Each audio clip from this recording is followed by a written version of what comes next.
मनोज शिंदे यांनी शिवसेनेमध्ये प्रवेश केल्यानंतर या संदर्भातली कारणमीमांसा माध्यमांसमोर केली आहे।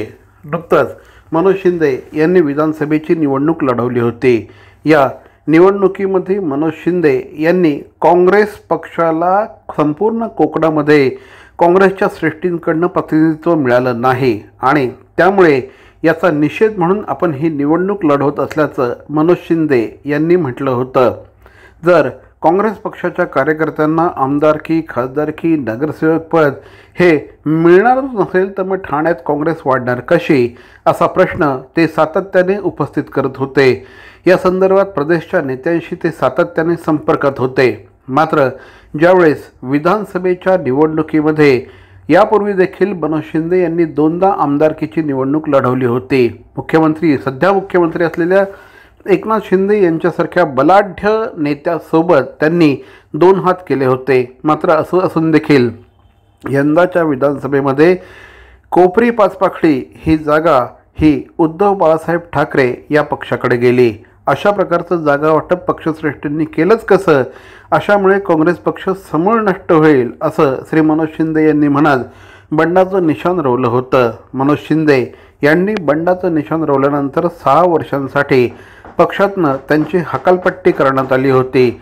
आपल्यासारख्या निष्ठावान कार्यकर्त्याला 6 वर्षांसाठी पक्षातनं निलंबित करणं हे मनोज शिंदे यांना अजिबात रुचलं नव्हतं। त्यांनी या संदर्भात काँग्रेसचे अध्यक्ष श्री मल्लिकार्जुन खरगे तसंच काँग्रेसचे नेते राहुल गांधी यांना देखील पत्र लिहिलं होतं। मात्र या संदर्भात कुठल्याही प्रकारचं उत्तर न आल्याने आपण काँग्रेस पक्ष सोडून शिवसेनेमध्ये जात असल्याचं मनोज शिंदे यांनी स्पष्ट केलं आहे।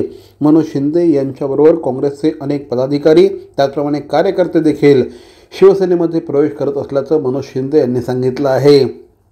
यापूर्वी अनेक काँग्रेसजनांनी शिवसेनेमध्ये जाण्याचा निर्णय घेतला। आमदार प्रताप सरनाईक, आमदार श्री रवींद्र फाटक यांच्यासारखे दिग्गज सोडून गेले। मात्र त्यावेळेस देखील आपण काँग्रेस पक्ष न सोडण्याचा निर्णय घेतला होता।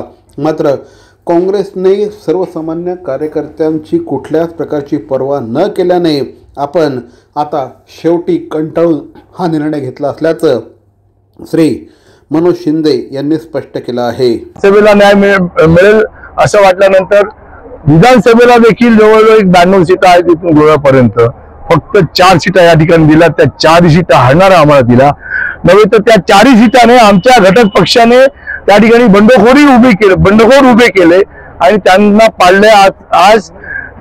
आज घटक पक्षातले मग पवार गट असू दे किंवा त्या ठिकाणी उद्धव ठाकरे गट असू दे, हा आमच्या पक्षाला दबाव तंत्र वापरून पोखरत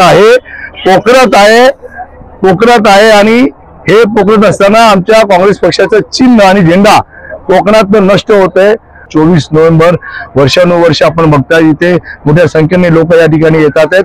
मला जे काय करायचं होतं ते माझ्यावर प्रेम करणाऱ्या या माझ्या परिवाराच्या समोरच करायचं होतं, त्यांना विश्वासात घेऊन करायचं होतं आणि ते मी त्यांना विश्वासात घेऊन केलं। त्यांनी ते सर्वांनी मान्य केलं। आजपासून माझा काँग्रेसला राम राम आणि मी जय महाराष्ट्र बोलायला तयार झालो। मनोज शिंदे हे सध्या काँग्रेसच्या प्रदेश स्तरावर कार्यरत आहेत, सचिव म्हणून कार्यरत आहे। अशाच प्रकारचं तोलामोलाचं पद त्यांना दिलं जाईल असं देखील कार्यकर्त्यांकडून सांगितलं जात आहे।